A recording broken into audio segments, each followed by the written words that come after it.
Welcome to On the Chain. This is Jeff here with co-host Chip. What is going on, Chip? What's going on, everybody out there in the On the Chain universe, On the Chain world? You guys know who you are. You know the thing. XRP utility unleashed. You heard it here first. XRP utility is being unleashed. Flare making some big, bold moves. And Trump's China tariff crackdown. That's what we're going to get into. 125% tariffs on China, holding them accountable. A lot of things to discuss here. A lot of great developments in the space. Almost every single day is a new development, something new to learn. So we're getting ready. Plus, stand by because later in today's show, we're going to be giving away, you guessed it, a badass Yeti. And starting on Wednesday, we're going to be giving away 4 plots of land in Expectorverse. So that's going to be pretty amazing. We'll start that on Wednesday. You don't want to miss that. They're valued around $100 each. Ooh, sweet. You can take part in the Expectorverse and start building and have a place there, man. Have a place in Expectorverse. So it'll be great. You ready to kick this off, guys? Let's go. Welcome to On the Chain. Where is everybody coming in from? Let us know. Let us know. We already know that John Saxon's coming in from Celebration, Florida. Celebrate good times. Come on. Where's John Saxon? There he is. John Saxon, the actor, and also the Yeti. There you go. We knew it wouldn't take long, but yeah, that is Chad Nauseum. Beautiful. Saw that last night, and I was making me laugh. On the Chain, Pittsburgh, PA, Nebraska, Daytona. There you go. No. Now he spelled it out. Oh, Naga. We can't even do it when it's spelled out, Jeff. This is this is so sad. Oh, Onega, Kansas. Thank you for that. Yeah. Justin, you gave us the the cheat sheet. We still couldn't get it right. It's Onega, man. It's Onega. There we go. It's Onega. Look at Ducky. Holy cow. Ducky McScrooge is in Fall River, Massachusetts. I've actually been to Fall River, Massachusetts. I'm sorry, Jeff. Yep. There's so much weird stuff going on in Massachusetts these days. So much stuff right here. Ola, New Jersey, and Asheville for vacation. Asheville's a great place. That's right. It's in North Carolina, right? I think so. Look at this. We have, of course, Ottawa, Canada, Nebraska. What is this? Kaida County. If we were going to start spelling it out. Kaida. Yeah, you got to spell it out. Kaida. There we go. Hello, Jeff and Chip. What's going on, everybody? What's going on? Look at Justin. First one to yell out Yeti. You guys know what to do. Do the Yeti thing. And we have 3. Second one. Yeah, we got 3. So there we have it. So let's jump into a couple things here. First thing we want to do is we want to start off a little bit. Brad Garlinghouse appeared on Fox Business. There's a good interview with him. Liz Claiborne. I have to say, Liz Claiborne's great. She asked all the right questions. It's so good to have somebody, because most of the time when they're talking about crypto, the producers put a sheet in front of them. They just read it. So tell me your next, but she's down on the whole thing. She's been following her for years. So I thought the questions were really good. New Jersey. Thank you, Vincent. New Jersey. Oh my gosh, this is going to get more embarrassing at the moment. New Jersey. New Jersey. Could have put C in there, like New Jersey. C. Oh my God. That's getting bad. Funny. Thank you, Justin. Justin started a revolution. You see how that works? Jim D. What's up, Jim D? Hello, John, fellow Ottawan. I love this. Ottawans. Our Canadian brethren. That's right. God, I really hope that, the Pierre wins, not Trudeau. Polyev. Nice. So I really do, man. He's got a lot of momentum, but I don't know. We'll see, man. He's got some good plans. He's got some good tax incentives. What he wants to do with housing prices. I mean, how can you not vote for that? I'm just what I don't understand. After the last 11 years of Trudeau, how do you not vote for that? Like at least I'm not really conservative, but that sounds pretty good. I mean, because if you're in like Toronto, you can buy a shack. It's like $1.1 million. It's like 700 square foot place. I mean, the real estate prices are crazy. So I mean, who doesn't want to vote for that? 30 minutes away or so. You guys got it. There you go. Reborn John and Jess. There you go. Yeah, I hope so too. Let's hope, man. Look at that. because we know what we need to do is we need to make Canada great again, is what we need to have happen. We need to make it happen. Saying it right there, Trudeau was and is a disaster. I'm almost thinking Carney's worse. Now, the funny part about Carney is like when he was running the central bank over there in England, they don't even like him. They're like, nobody's come out and spoke like, oh, this is the guy. Yeah, you want him to be the prime minister. Nobody has said that. So he's not even getting endorsements when he was running the central bank over there. And then he moved his businesses to New York. I mean, it just looks really bad. But some people I know they're going to vote for him. I don't know. I don't get it. I mean, when you see the direction Canada has been moving in, it just makes no sense. Yeah, it makes no sense. And it's just sad, you know. I mean, it really is. I mean, it's just the whole thing is bizarre. Yeah. Let's go ahead and let's watch this. This is a really good interview. It's a little bit long, but we'll break it down afterwards. But let's go. Let's watch this here. All right. Here we go. This was on Fox Business. No volume. Oh, you know why? Because God, why do they make it so difficult, Jeff? I just don't understand. Just flip the top. Just really add a toggle switch insanely stupid. Yes, I want to share my audio. Well, I just discovered something when you're using Chrome and you're sharing a different one. You can't do that. So you have to hang on a second. It'll take me a second here to redo the window. Because it's insane what you have to do to share something with volume. It seems like a lot. And let me sit through the commercial again. Go. I already sat through. Everybody wants to see the commercial on Fox Business. Nobody wants to see it. Might be cool. It's not. I'm watching it right now. Might be a pharmaceutical commercial. Oh, there we go. No, it's not. It's something about Lilo and Stitch and T-Mobile. I don't know exactly what's going on. So let me see if I can go ahead and share the screen. There we go. Finally. Yes, we have success. Let's share it with some audio. All right, here we go. Ramp it up. Turn the volume up here. All right. Let's get it full screen. And here we go. We're off to it.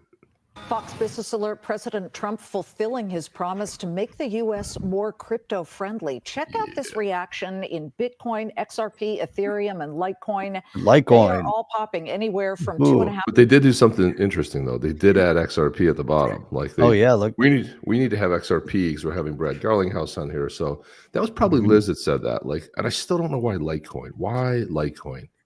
Does anybody own it anymore? Does anybody? I mean, because they've always done it that way.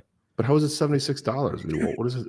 Nobody talks about it anymore. I didn't even know it was still around. So to say, it's percent for Ethereum, all the way to 5% for Bitcoin, and XRP up 3.5% here. The pop comes less than 24 hours after President Trump signed into law a bill terminating a rule which would have allowed the Internal Revenue Service to force certain crypto brokers to disclose tax information on their platform's transactions. The original rule would have gone into place starting in 2026. The crypto crowd no doubt enjoying today's pop, but you know what? If you rewind the clock here a bit, they have not recovered the losses endured since the president unveiled his tariff plan last Wednesday. Bitcoin still has about 2% to go here to break even. We've got XRP about 4.97% in the red and Ethereum down 18.33%. But is today sort of the reawakening of the march back to the highs crypto saw after the November presidential election, and perhaps a friendlier SEC that may be less litigious with the lawsuits here? Joining us now in a Fox Business exclusive, Ripple CEO Brad Garlinghouse. Ripple's XRP is the native token of the decentralized blockchain XRP ledger. Litigious. As recently as our conversation with Hester Peirce of the SEC, one of the commissioners, she said that the lawsuit against Ripple was still hovering. Where is it now? Because last night we started to hear that it may be disappearing. So we have reached agreement with staff, and usually what happens is you reach agreement with staff makes recommendation to the commission, and then the commission votes. So anytime we make announcements about that, we are clear that we've reached agreement with staff. The commission hasn't yet voted, but what we've agreed is to dismiss and move on. You're hearing sound, right? I'm just saying there's no sound, but there's sound. There's sound. You need to turn it up. There's sound. You need to turn it up. Actually getting the SEC we had put in escrow a potential fine of $125 million. we're actually taking most of that back, including the interest that had been earned along the way. And I think it's just evidence that the Gensler SEC was on the wrong side of the law. And thanks to the new leadership at the SEC and in the White House, I think we're seeing a much more constructive, much more pro-innovation. We want these industries to grow at home. When you say most of the 125 million you had parked in that little fund in case of the worst case scenario, what's left? Can you give us some? The SEC is going to end up with a $50 million. The U.S. government's going to get $50 million. We've even talked about making that available in XRP. But look, Lizzie, at the end of the day, this is a major step forward. You know, that I think if you kind of zoom out and look at this. What's that, Jeff? Do you hear that? It's going to make it available in XRP.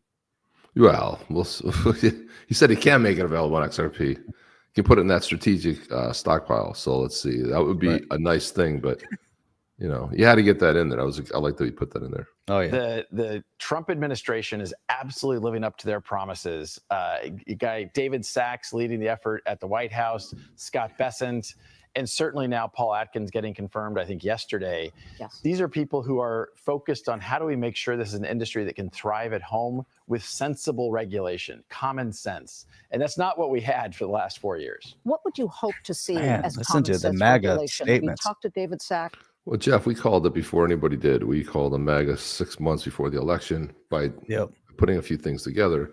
But it's great to hear in the White House, President Trump, Scott Bessent, right? So it's great that he can finally be in a position where he can talk about it, right? So it's great to hear this sort of feedback. This is one of the better interviews that Brad's done. He feels very comfortable, very at ease, you know, very smooth. Solid. And what have you said? Hey, David, this at least needs to be front and center. The two things that have the most momentum in Capitol Hill are around a stablecoin legislation and then something we generally call a market structure bill. Stablecoin legislation, because we haven't yet had clarity about at what point are banks involved, not involved, what kind of licensing is appropriate. Ripple recently launched our stablecoin under a New York trust license through the New York Department of Financial Services, which we think is kind of the gold standard for how to be regulated in this market. But having federal legislation that is providing clarity for the big players like USDC, Circle, as well as Tether is super important. I think we're going to see that sooner rather than later. You know, President Trump has made big strides that are very pro-crypto.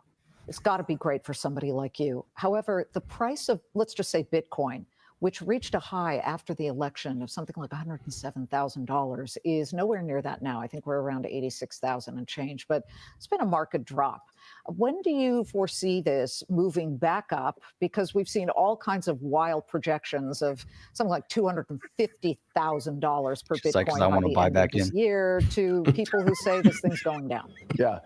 When I think about that, you know, your last guest, Larry Fink, talked about just taking the long-term view. Right. And I almost don't think about it in that kind of short-term time frame. I think about what are the macro trends playing out for the crypto industry, for the XRP ecosystem. XRP has been the best performing major crypto in the last 90 days. We think about it as, what does that look like over the next 3 years? I'm very optimistic. I mean, Ripple just announced our largest acquisition, actually one of the largest acquisitions in the entire crypto industry to date. We announced it earlier this week on Tuesday, in the middle of Tariff Palooza. You know, I don't know exactly what's going to happen with the tariffs, but This is great, Tariff Palooza. Tariff Palooza. That's he just coined a new term. I love it. Tariff Palooza. Love that. Tariff Palooza. betting on where the world's going to be in 3 years, not what's going to happen in the next 6 months. Would you have made that acquisition a year ago? No, hard no. Look, the SEC in the United States and even other parts of the Biden administration, it was a coordinated attack across many different agencies. Right there. We're finding that more and more out now. You already highlighted it in your introduction. The IRS had hostile rules about crypto that really didn't make any sense. Banks weren't even allowed to reasonably custody crypto without having an equal offset to their balance sheet, which really makes no sense for a bank then to even partake in this industry. It's a real industry. People want, I mean, that administration wasn't listening to consumers. They weren't listening to the voter and what the voter wanted. We're now seeing a significant change across the board. And an acquisition like that would have made no sense a year ago, and it makes a lot of sense now. It is truly amazing. I am looking at you and I am remembering, was it 2 or 3 years ago? How long has this lawsuit been slapped on you guys? December 22nd, 2020. Okay, so for 4.5 years.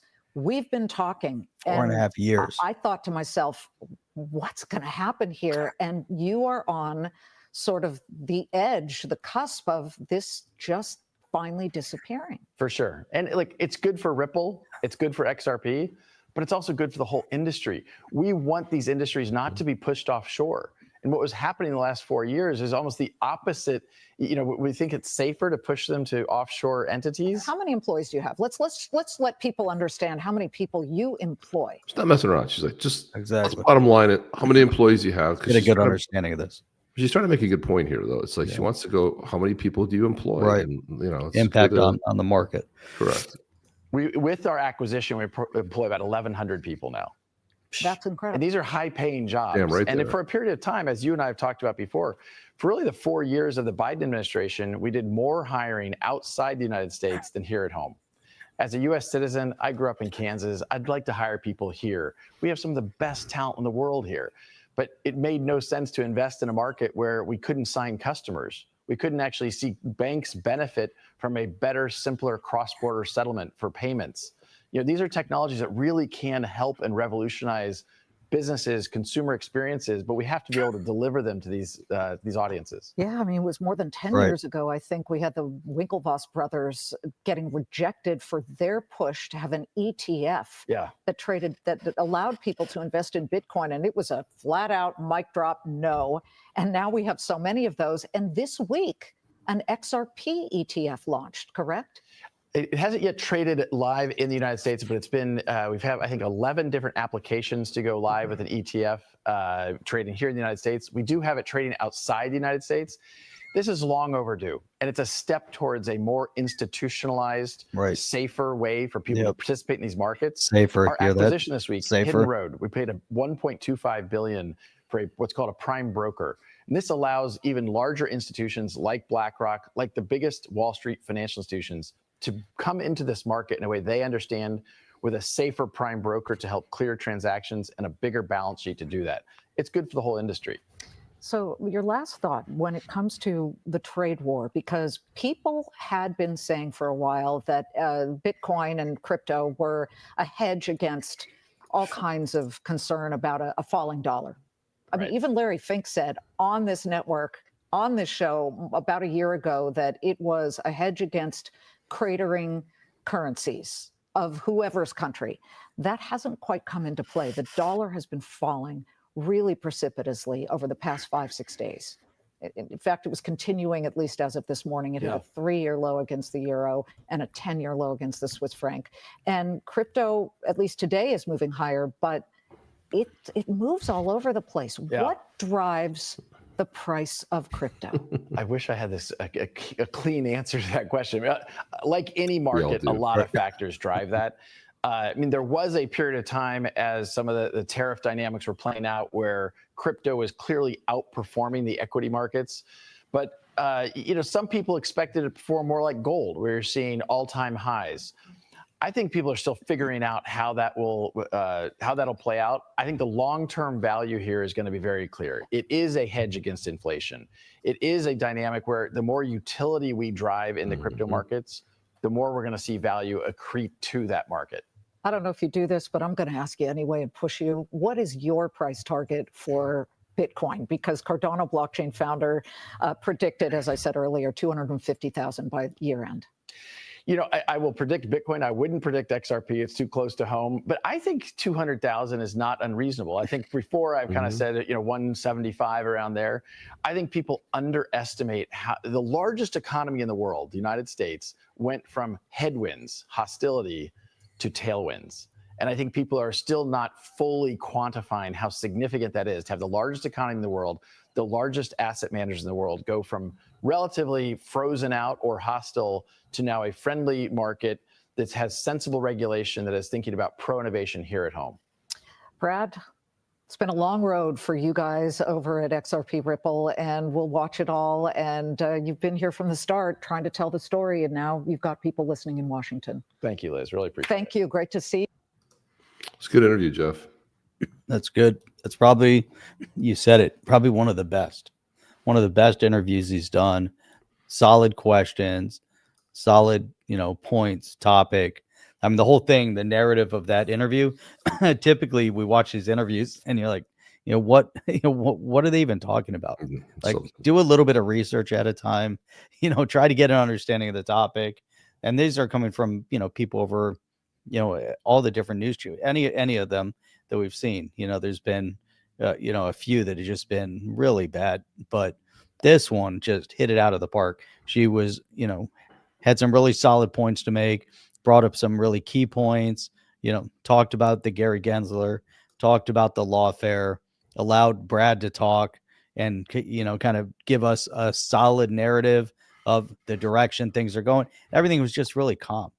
I mean, he just appeared really, really calm and he was just in his element, so I liked it.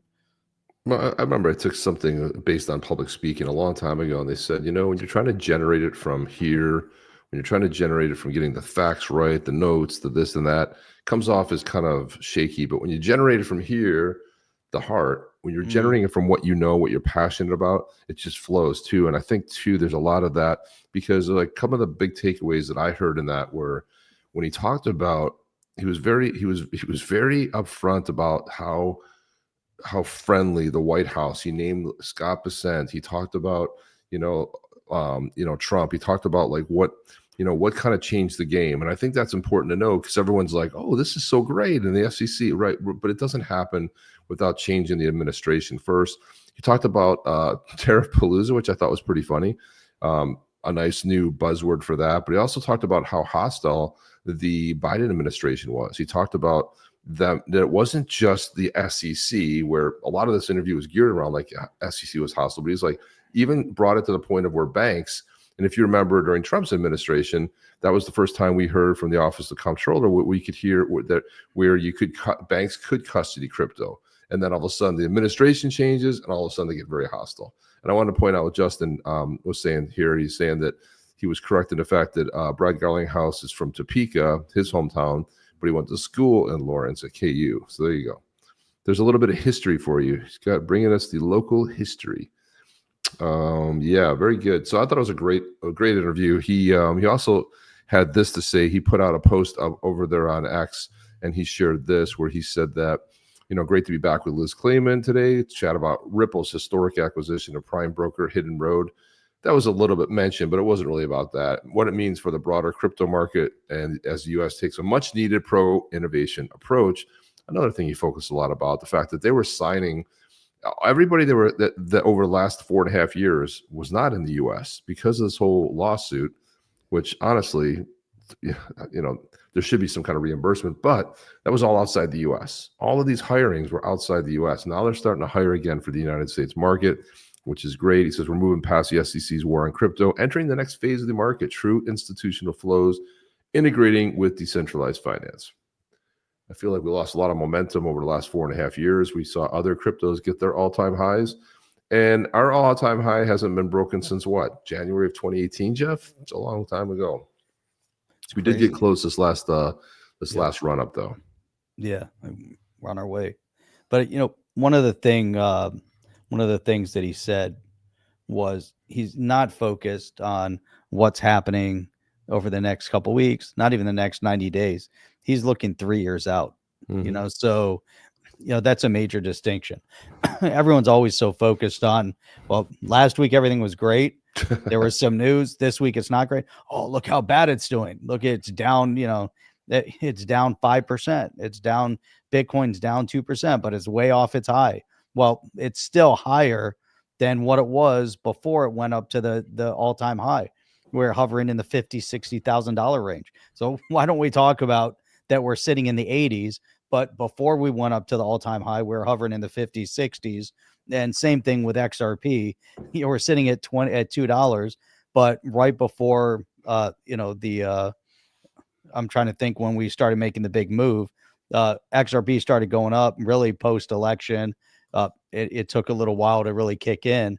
But you think about, let's go back just a few months ago, not that long ago, we're hovering at 50 cents. Now we're at $2. Yes, we went up to 3 and it pulled back to 2, but why can't we go for, why don't they ever reference that point? You know, let's go back 6 months ago when XRP was sitting at 50 cents.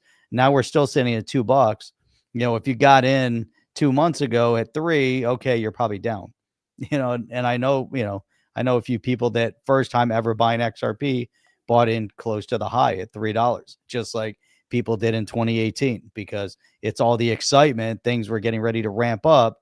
Now we're sitting back at 2, but hey, Brad said it perfectly. It's got to look 3 years out. You can't look what's going to happen 30 days from now, 60 days from now, 90 days from now. And XRP might, you know, hit $5 for all we know in the next, you know, 3 to 6 months, but maybe it won't, you know, who knows? But that's kind of his point. Development, project building. Chip, I think, you know, our interview on Saturday with the Anados guys, you know, with Peter and Panos was perfect, you know, because, you know, this is talking exactly about what's required in this space. And it's all about development, building and development. That's what's needed right now. That's exactly right. And I mean, it's great that Ripple's leading the charge for a lot of it. But when you see people like, you know, Panos and the team that he's put together with Peter, you see the vision they have. You see that they are, you know, they've been building this for, I want to say, about at least 2 years that I can, if memory serves correct. But there's so much great building going on there. We had Dirk on a couple weeks ago, and, you know, with Expector and Expectorverse, and it's mind-boggling to see how incredibly built out that is, to see cars driving around with now the enabled headlights. So when it's dusk, you can actually see the headlights, and now you have the boats, and it's so remarkable the amount of time and effort that went into putting all that detail in there. But again, built in mind with the XRPL, meant to be, you know, go in and, you know, when we get our setup there, people can go in there and they can buy merch. You know, they can buy merch right inside the Expectorverse. They can go in there and they can, you know, buy an NFT, right? So almost anything can be done there. So it's going to be fantastic. Legendary. Been looking 3 years out for 8. I hear you. You know, I've been looking three years out since 2017. But even though it's brutal, Ray the Muss is coming in from New Zealand. He says hello to everybody. But part of it is, though, part of the issue is that people are thinking that, well, when the Ripple lawsuit finally goes away, we're going to see a price bump. I don't think so. I think when we see clear, you know, legislation with rules, I think it goes. I think it starts zooming. I think at that point we're going to start, because there's no more fear in the market anymore. People are still fearful. Banks are still fearful.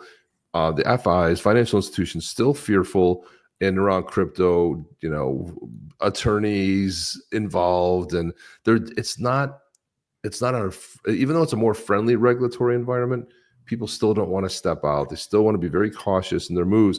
But when we get crypto legislation, I think a lot of that's going to change. I think it's going to change for the better. When we think about tokenization, Cointelegraph did something cool about, they talk about tokenized real world assets are projected to grow from 0.6 trillion in 25 to 18, almost 19 trillion by 2033. We've talked about these numbers a lot, but I think that people are missing like where and I honestly think it could probably zoom. Like, it's hard to understand what a trillion is, right? It's a big number, but you think about all the things that can be tokenized, and they're saying as the adoption accelerates across global finance, the cool thing about tokenization is, and I think that, you know, Peter brought this up yesterday from Anados when he talked a lot about the fact that people don't need to know how it works, but when you buy like right now, you can buy a fraction of Bitcoin. People go like, oh, I don't have, you know, whatever it is laying around to buy a Bitcoin, but you don't have to. You can buy fractionized, but tokenized real estate will be the same way. You can be part of a group of people who owns a piece of real estate,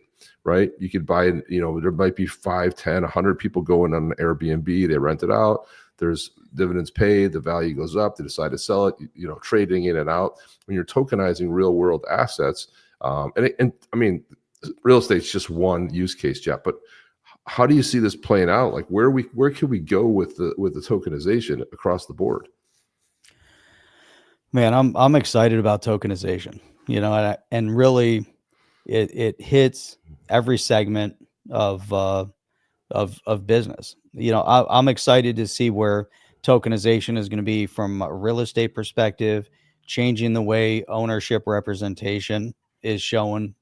So, I mean, it's kind of a, you know, infinite idea, because we haven't even seen all the different aspects and product potential to where things can be tokenized. Here we're just seeing the obvious, but I think there's just so much more, because we have to look at fractional, and I think fractional ownership is where tokenization is going to have a big impact. And yes, we're talking about, real estate. You're talking about funds and treasury and lending credit, and you could have all that representation. But I think establishing quick trust line and establishing a mechanism for individuals to do peer-to-peer movement of an asset versus involvement of any of these platforms, or at least have a streamline, the easy way that I can send you an NFT right now, just like we do every day when, or every podcast when somebody wins a Badass Yeti. Imagine that tokenization. Imagine that NFT was tokenized real estate, was fractional ownership in real estate, or fractional ownership of stock, or was actual, stock holdings. And I'm moving the NFT over to you, and I'm like, here you go, Chip. You now own, 500 shares of XYZ company, or, I have fractional ownership in this real estate. Here you go, Chip. You now own my ownership in that Thanks, real Jeff. estate because I just sent you the NFT. Keep sending it to me. I'm going to send you everything. But that's one mechanism. The other mechanism, just simplify. It's cutting out a lot of the fat, within the corporations that are required right now, the manual aspect of it. Once it's put onto the blockchain, and that's it. I think we're going to see a much more streamlined future in finance than what we have right now. And it's all going to be immediately available 24 hours a day, the way it needs to be. If I own something, I want access to it 24/7. It shouldn't be confined of, the centralized conglomerate, or, the centralized systems, just like right now with crypto. Even if you're on an exchange, if you're on Coinbase or Uphold or whatever, and I want to access to it 24/7, you're able to get access to it. And it should be the same thing with everything else that you own. So that's my take on it, Chip. Yeah, we're headed there it's a good place. I mean, so much stuff has happened and so much momentum. The other thing that happened in that Garlinghouse interview where Liz asked him, hey, do you think this acquisition would have happened? No. Probably this acquisition would not have happened. So you see stuff like that too. Panos even commented on this. He said, everything will be tokenized. Everything will come on chain, true ownership, 24/7 accessibility, and more opportunities. So that's like a huge thing. And having that on chain too, like you said, Jeff, it's going to simplify. It's going to simplify almost everything across the board, just in a great way.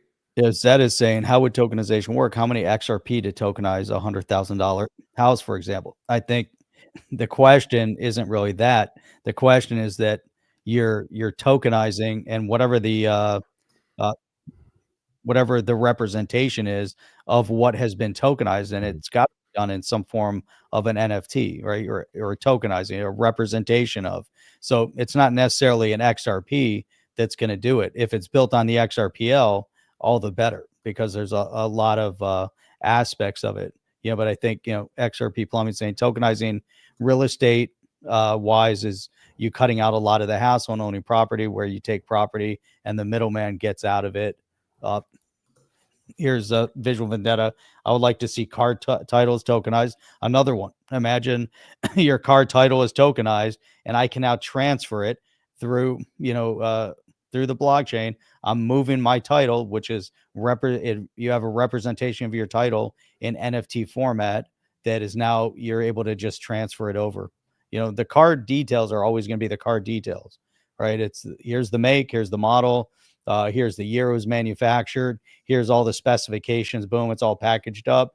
I should be able to that title, and representation of your VIN number, all the details on it, which could then tie back if what is like the Blue Book, or there's some ways, the Carfax, where you can look things up and see what had been done to it. That would all tie to the tokenization, to that representation. There's so many cool things that could be done, to simplify this process. Imagine that, Chip. How long did you have to wait for the title of the car?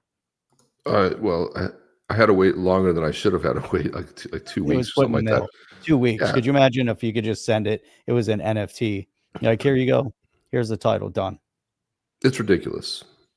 It's a lot. Yeah. I mean, and simplifying bringing everything on chain is going to be just a huge deal for almost, everyone involved. I mean, it's going to be so much better. I'm going to segue to this, but this was funny because I saw this. Kurt already put this out. She said, I think the cat's out of the bag to Hugo, meeting Hugo Filion from Flare. And a team of builders at Flare Networks, Flare Labs, and beyond have been building serious utility for the digital asset XRP. Take no prisoners. Put a little pirate flag up there. And then you can see the kind of stuff that's being dropped over here at Flare Networks. If you guys don't follow Flare, I would go out there at Flare Networks on X. So I'll drop that in there. But and if you guys are participating in the rewards on the airdrop because you are an XRP holder, even better, but it's still priced pretty well. I think it's it might be kind of going up a little bit at the moment. I think it was around 2 cents. But again, I mean, I think Flare is going to some really good places. Here's some other stuff. You got Flare Networks dropping this. Summer 2025, Ripple builds the rails, Flare unlocks the playground. It wasn't luck. You were meant to see this. And then you got stuff like Firelight, which was just introduced. Billions in XRP waiting to be activated, coming soon. So all of this stuff that's happening is going to be, and again, I wouldn't necessarily know and I'm not giving financial advice to anybody, but this has been basically in the works for a long time. And one of the things I like about what Hugo Filion and his team has done is they've taken their time. They started with Songbird. They wanted to test the network. Most catastrophic thing that could happen is you launch something and then something breaks. You can lose a lot of different people, not only the bad press, but it was meant to be a test net. And it was meant for hackers to go in there and try to break it. They're building it the right way. Their vision is wide, which I really like. And then this Firelight too was another big one here. So the waitlist is coming out very soon for the DeFi piece of it. And then this guy put out a pretty good one. Flare Networks is pumping. People are finally getting it. You don't need 12 different tokens, 5 bridges, 3 APIs, 2 oracles, duct taped together to build one decent Web3 app. You need one network that can do it all. Now, Flare Networks, and judging by the 44% move this week, it's waking people up. Let's break it down. So it kind of gets into it. Flare is a Swiss Army knife of blockchain, not just an oracle, not a smart contract chain, not just a cross-chain interoperability. It's all of it. Together, one network on one token. Here's 10 real-world places where it dominates: cross-chain payments, AI and real-time data access, decentralized weather, sports, and event betting, enterprise reporting, audits, this whole thing. Trustless KYC and identity. To me, it's like what we got coming with there's so much being built around Flare right now that I think it's super exciting. You got Flare, you got Flare Networks, you got Firelight, and I think we're going to get to a really cool place. And thank God, a lot of us who were early adopters and bought XRP and got the airdrop, I don't know. Did you check on your tokens recently, Jeff? Because I just checked on my tokens and I'm like, I got a pretty good stash right there. It's like, it's kind of nice to see. The Flare? A Flare, yeah. It's going to be good. You'll be able to ramp it up. I mean, it's crazy. And I was just looking at the Coin Gecko and looking at the max. So Flare launched back January of 23 around 4 cents, and then it dropped by October down to 0.008. Rode back up to a high February of 24, back up to almost 5 cents. Rode back down November 6th of 24, back down to a penny, and that's kind of where it's been hovering. Even though in November it hit almost 3 cents, actually went over 3 cents. So it's kind of in this zone where it hasn't, there was a point where you could have got in under a penny, but it's, from 4 cents to, a penny to almost 2 cents, 3 cents. It, for the past couple of years been hovering in an interesting area. It's down 49%, it looks like year to date, but for 1 year, but it's overall the project is what it's about. And, to go back to what Garlinghouse had talked about, it's about what they're building, and you got to look a little further out. But I like seeing the positivity. We see Flare was up 37% for 7 days, which is pretty good. Yeah, it's very good. For the 14-day, we're up 20%. So things are moving in a good direction for Flare. Plus the project, everything that you mentioned. Yeah, now I think it's time to segue over to the geopolitical part of the program here. So I wanted to play a. Let's take a commercial break before you go to the geopolitics. Let's do that. Let's do that real quick. Here we go, guys. Get ready for this. Win a Badass Yeti from the Blue Tribe. What's the word of the day? Hey, you got your almond wallet ready? Cause this one is gonna be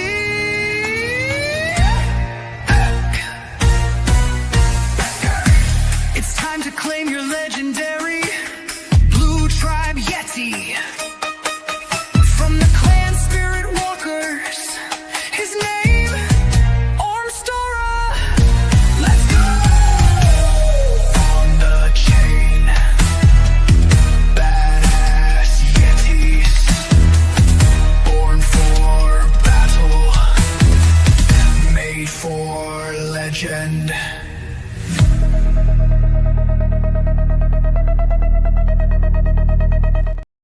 Born for battle, made for legend. Yeah. Oh yeah.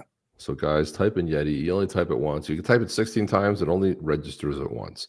You can type it in caps. You can type it in lowercase. It only registers it once. So if you spell it right and you don't put Yeti, E-Y-E, as some of you do, just saying.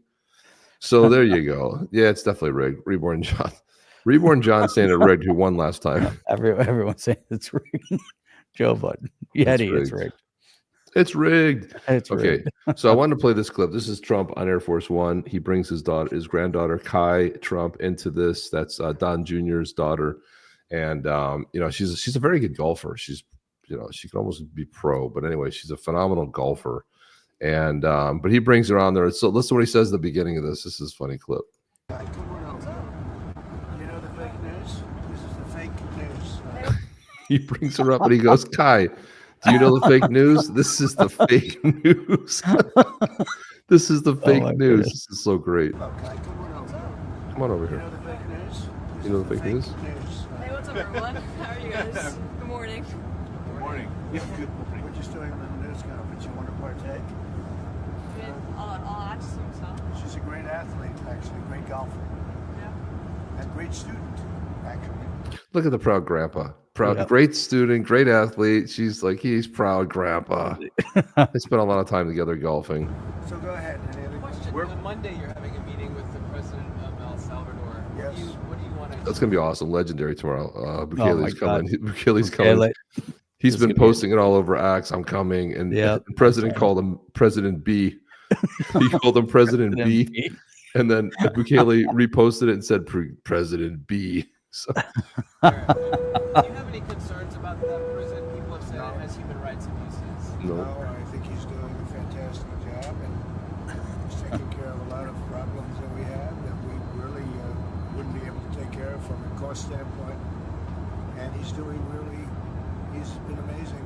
We have some very bad people in that prison, people that should have never been allowed into our country, people that murder, drug dealers. Some of the worst people on earth are in that prison, and he's able to do that. Amazing. Some of the worst people. You know the fake news? This is the fake news. You know the fake news.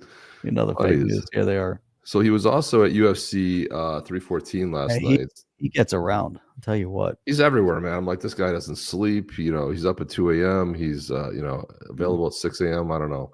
Well, he doesn't drink. He doesn't smoke. And this health report just came out. He's 20 pounds lighter than his first term, and he's super healthy. So let's look at this clip. This was from UFC last night. Ladies and gentlemen, this is the main event of the evening. There he is. He went nuts last night, Jeff. Nuts. Oh, man.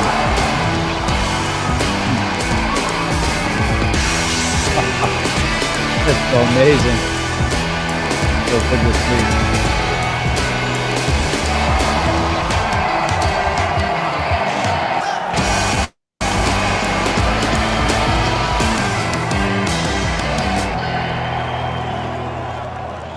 No, what's great about this, Jeff, is this was I took this off of the White House official X, what do you call it? Yeah. This is the official one. This was made and posted there. So I love what they're doing. They're posting real stuff. They're not posting gobbledygook and stupid stuff. It's really great to see. Here, let's talk a little. I wanted to play this clip, talk a little bit about Doge, because what they're uncovering is just mind blowing. Like I really don't think that the powers that be, the Democrats and all these people thought they were actually going to uncover all this stuff. But watch this. Look at this one, Jeff. To the monologue. This week, Doge perfectly exposed government bureaucracy in a nutshell. While working on the IRS website, Doge noticed the site's login button wasn't in the top right, like most websites. It's a small thing, but Doge noted it was weirdly placed in the middle of the page. So Doge wanted to move it to the right spot. But an IRS engineer said the soonest they could do that was July 21st, over 100 days from now. To move it, Jeff. To move it. July 20. This is exactly why government is broken, dude. Yep. July 21st. So what did Doge do? They stepped in and fixed it in 70 minutes. Here's how it looks now. See, there it is. They moved it from the middle to the top. It's a small thing. Yeah. But the government would have needed 100 days to do it. Oh, my God. To go from there to there.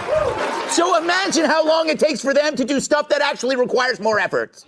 This is how the government works. Hey, Steve, can we change the website a little? No problem, Joe. I'll have to submit a work order for that, which requires approval from the boss, and then we'll circle back at the monthly meeting for the next round of approvals. Then we'll hire a contractor to hire a subcontractor that will hire a teenager to make the change. Total cost to John Q. taxpayer, $60 billion. But hyperventilated.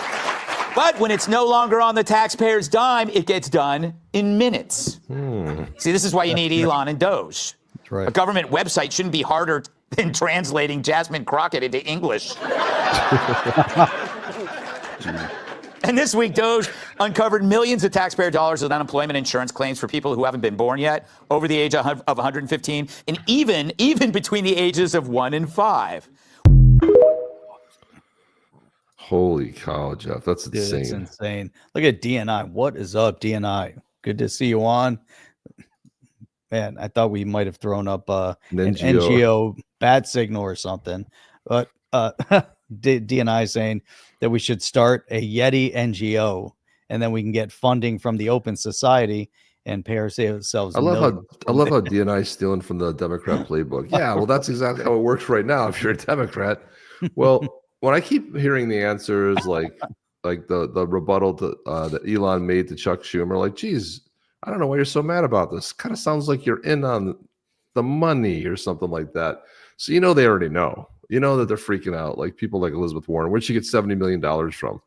She's now she's got a bill in Congress now. She just, people, there's no way that Congress should be able to own stock. Well, okay, great. You're late to the party, but why the sudden turn? Are you nervous about something? Is there something going on that we need to know about? But I think they're all running scared. By the way, if that was her Indian name, it would definitely be running scared. And do you remember this retard? This retard right here, Jeff. This retard right here is running for. He was Cuomo was the former New York governor, and now he's running for. He wants to be mayor of New York City, and this is an oldie but goodie. But this is when he was peddling burgers and fries. A free burger and fry if you got the shot. Here he is. Listen, this is so embarrassing, Jeff. If I'm Adams and I'm running against this nut job, all I do is I play this commercial on loop. That's all I do. When you get vaccinated, free fries when you get vaccinated. I got vaccinated. You're saying I could get this? These delicious fries. Dude, But there's also a burger element to this. Jeff, did you know there was a burger element to it? There's also a burger. Oh my God, the guy is such a fucking clown. What a clown! What a piece of dog ass! Just a complete retard. Let me check with Bill Neathart. Is it too early in the day to eat a burger? No. He's got to check with his chief of staff to see if it's too early to eat a burger. Right? Is this official time? Is it too early to eat the burger? It's morning time. Can I eat the burger? It's so contrived. It's so much bullshit. This can be breakfast? Okay. Good to go.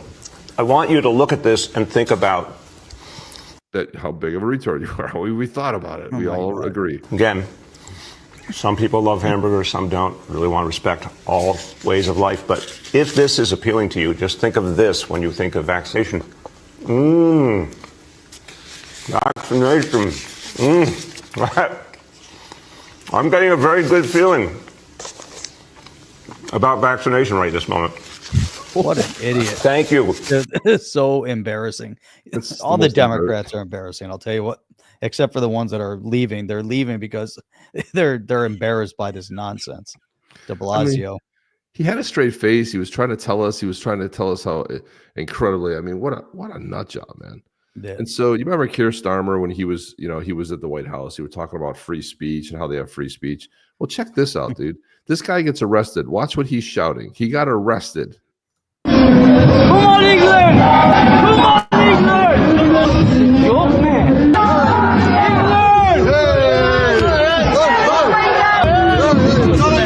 England! The cops behind him. And by the way, how ridiculous their cops look.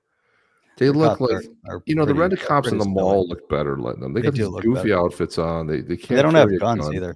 They wear these batons. You can push them over with one finger. So he's saying, "Let's go England." Let's go England. Patriotic. Yeah. Here's a patriot who's saying, "Let's go England." What's going on? What's going on? Where comes me?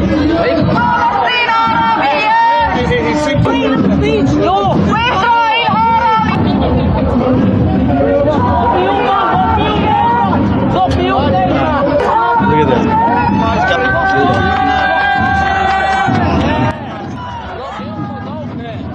It's how they. Let's go England. Yeah. That was it. Yeah. Let's go England, and he gets arrested. Just shows you where the priorities are in that country, not with their own people. That's why they'll probably fall. Definitely not with their own people. That's probably why they'll fall.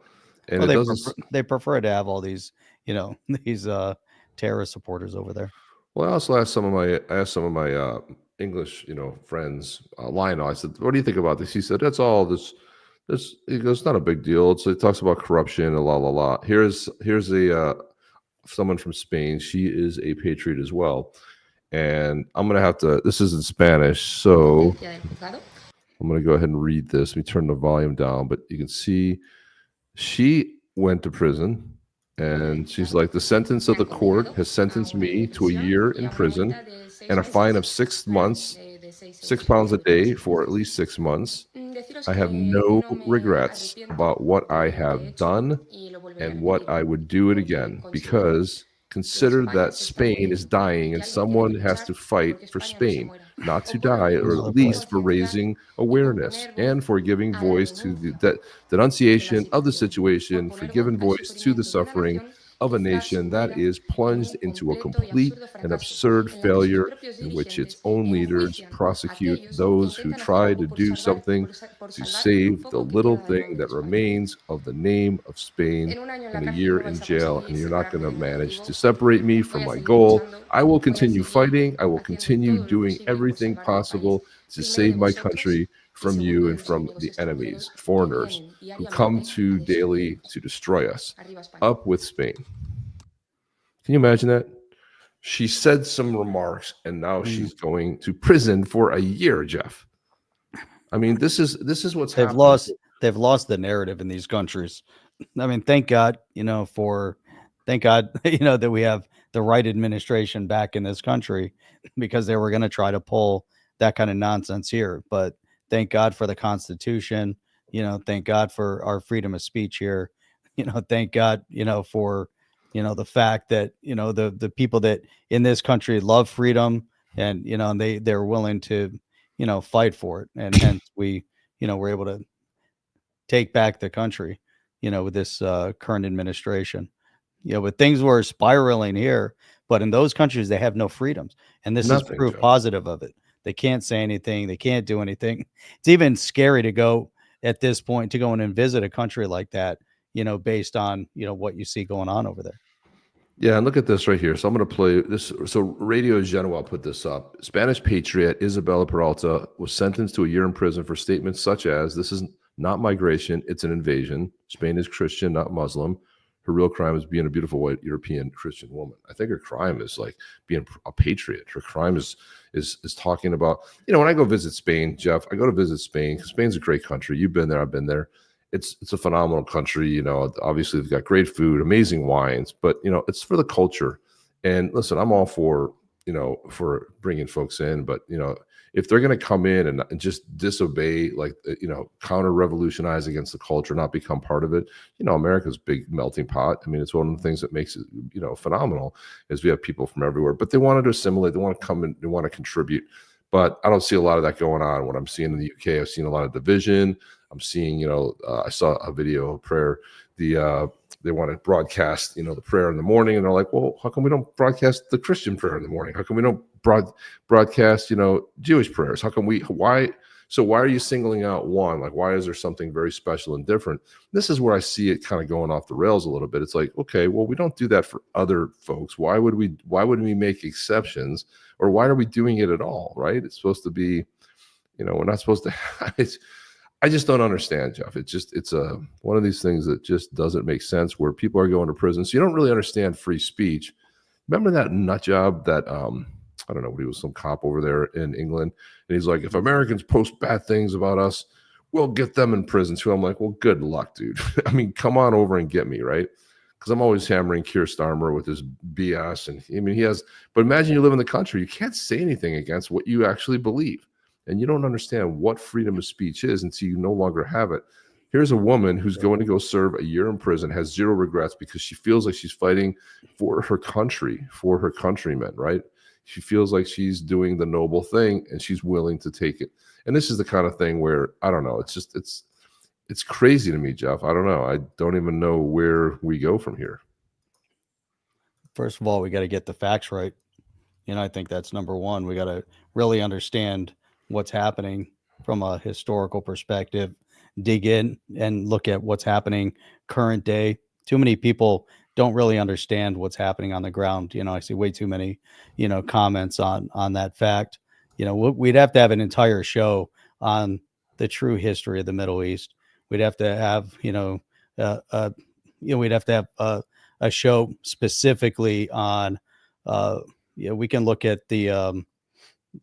go back to Jefferson and the issues, that they were having. What were they called? The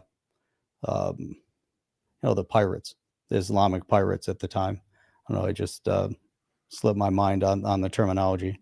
But you can go back and look at what has happened current day with Muslim communities in the Middle East coming down into Northern Africa and kidnapping and enslaving people current day, but yet none of that gets talked about. And that's been going on for decades, we really would have to truly understand exactly what's being orchestrated, throughout that area.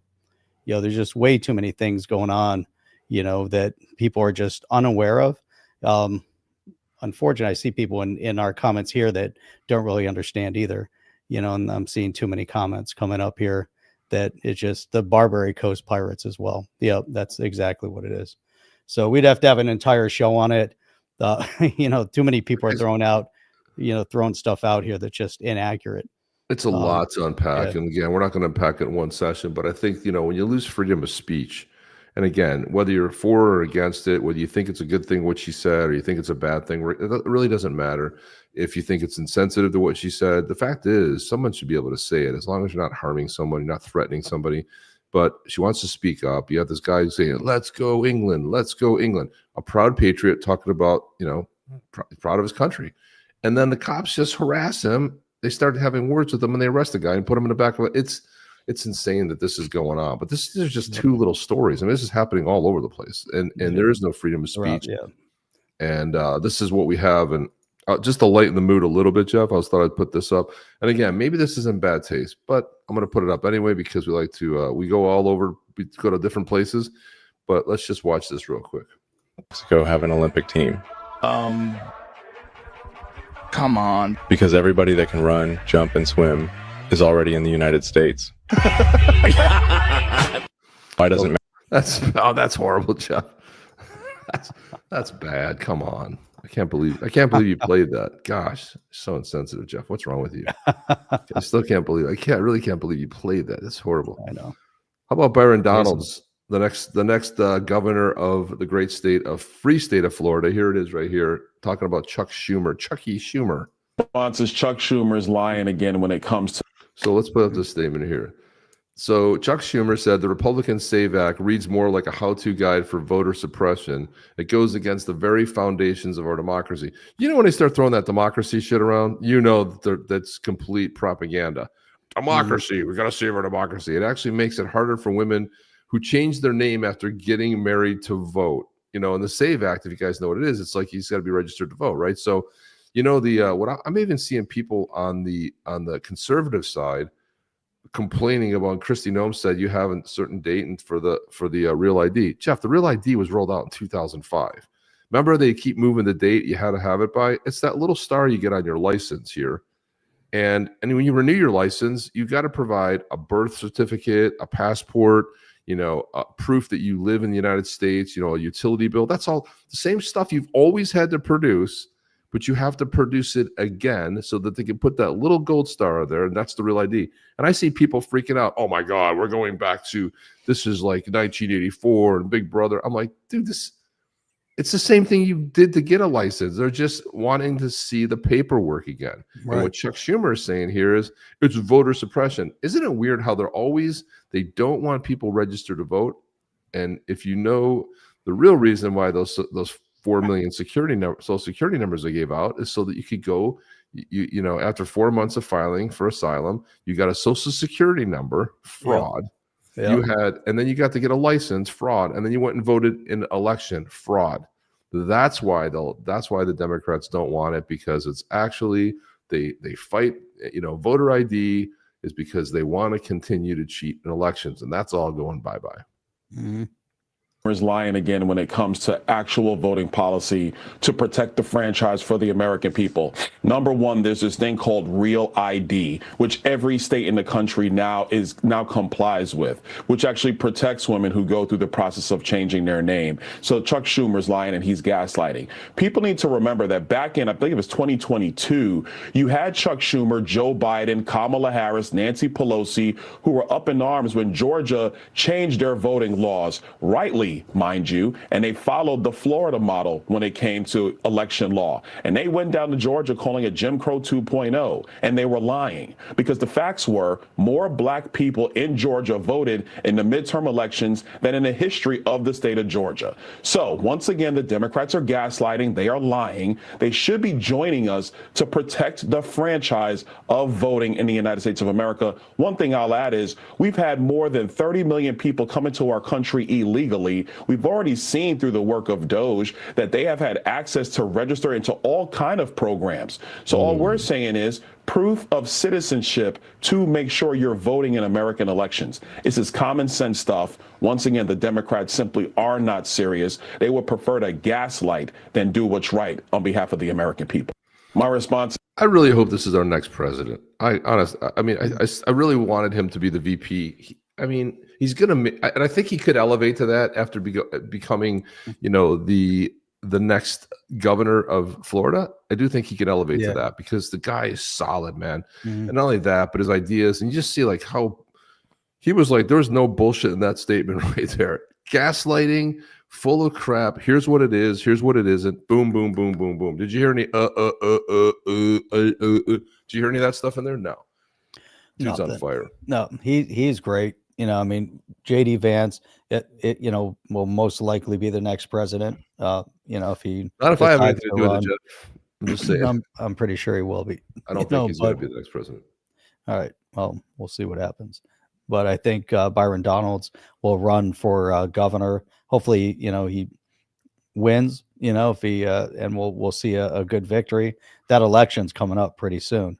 So, you know, we're talking about 26 for him to get elected. I think once he's in, he's going to have to hold that seat for a while.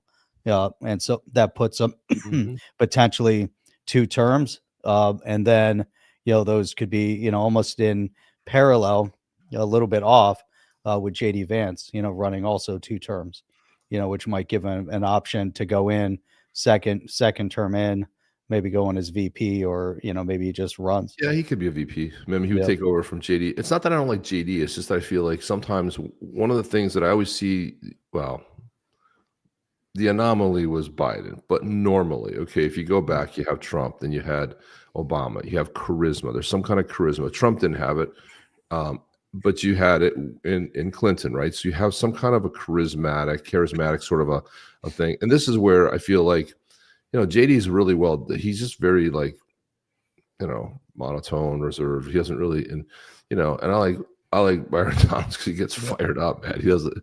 He'll debate anybody. He shows up anytime. Remember when they were giving him messing with him like about a year ago. He just shows up. He'll debate you anywhere. He's got nothing to hide. JD's great like that too. But it's amazing to see so many great people emerge in the Republican Party, and the fact that it's been sort of changed over. Jeff, I've been seeing these go around, these little action sets that you can create in ChatGPT, but someone put this one up of Can you add it? You know what? I can't, Jeff. Can't add it? No, because it's doing that weird shit again, dude. It's so frustrating, man. I don't know. There it is. Yep. Look at that. Were you able to add it? I added it, yeah. Let me look at this. What are those? Remember she's talking about the coconut? What do you think it is? The salad. Some Doritos and vodka there. Okay. You got prescription meds. And then Jeff, I don't know. I want to talk what those are. They look like boxing gloves. That's what I'm like. What are those? Pads, Jeff. I'm just they're knee pads. Oh, knee pads. and then the cackle. This is the best part. Word salad. See the salad right there, Jeff? Word salad edition. So you got the Doritos. Oh my God. I'm like, people are having such a fun time with this. Holy crap, Jeff. They're having such a good thing. There it is right there. $5 super sticker for Mark Smithson. Thank you for that support, man. Now it's time. The time everyone's been waiting for. It is time for the drawing. The drawing of the Badass Yeti. What's his name, Jeff? I don't know. Let's find out. Win a Badass Yeti from the Blue Tribe. What's the word of the day? Hey, you got your almond wallet ready? Cause this one is gonna be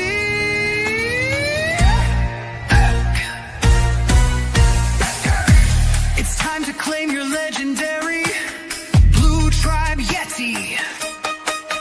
From the clan Spirit Walkers, his name Ormstora. Let's go! On the chain, badass Yetis, born for battle, made for legend.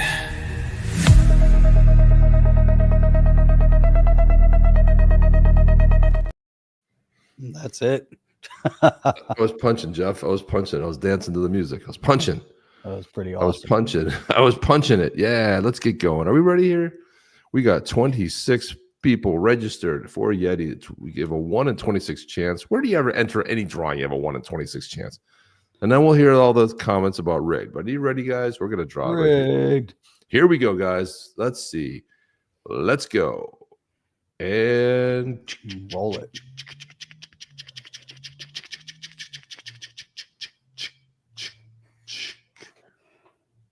Oh, Joe Buddy. Joe Buddy wins. Joe Buddy, it was rigged.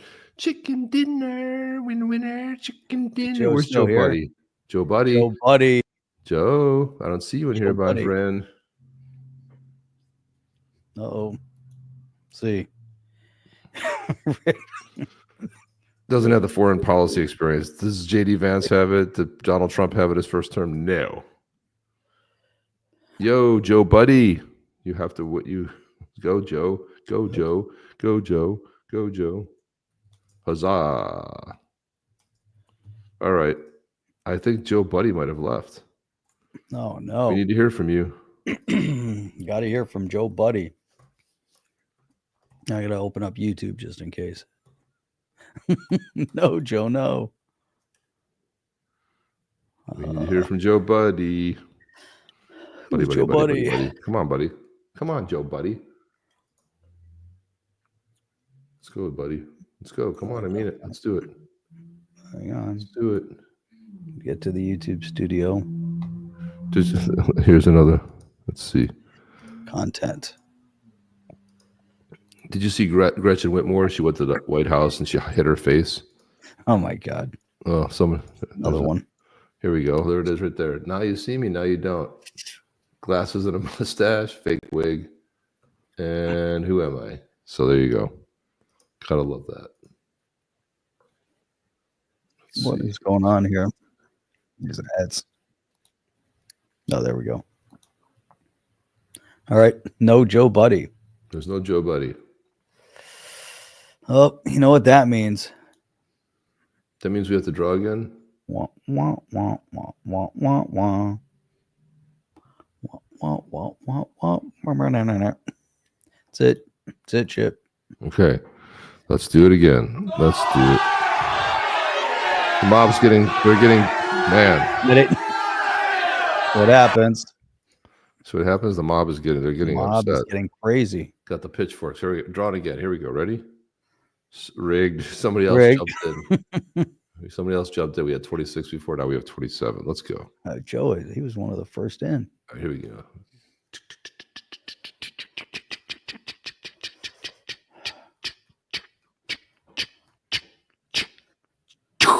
We won again. Oh, we win again. Thank you. I hate when I type stuff in there because it puts us in there. That was thank you for the prize. I want to give a speech. I want to thank you, everybody. Thank you very much for the win. Yep, rigged. Well, because we type in Yeti, and there you go. There we go. Boom, boom, boom, boom, boom, boom, boom, boom, boom,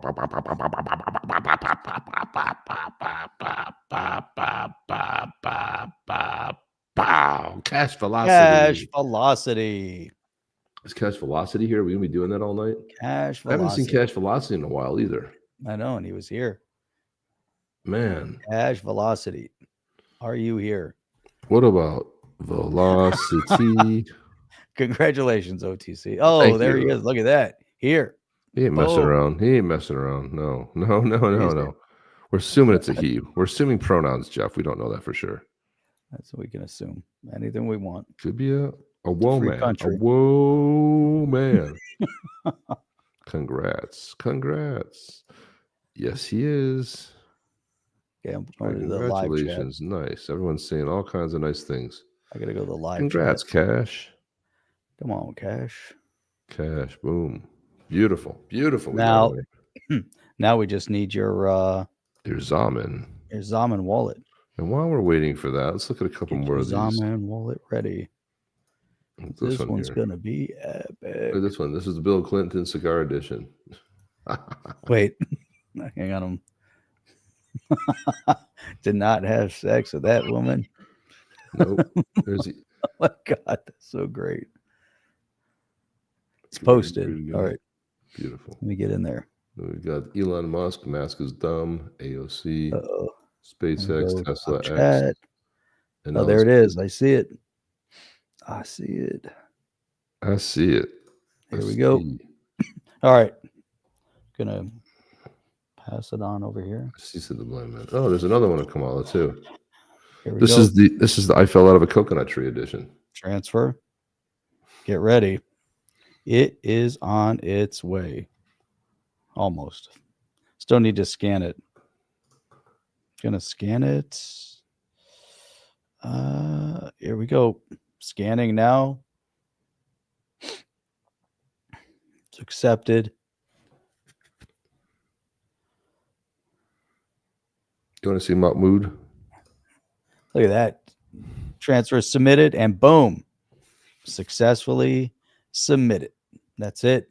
Cash Velocity is now the proud owner of Badass Yeti number 496 of the Spirit Walker clan. Badass Yeti Blue Tribe. Name Orm Stora. Only the Blue Tribe have names. So there you go. Orm Stora. There we go. I think that's it. That's all we have, guys. That's it. All we got. It's a whole edition. Man, it's a lot of those damn things. Holy cow. Holy cow. And there's this one here. There's your vaccine card. Ouchie, the Grim Reaper.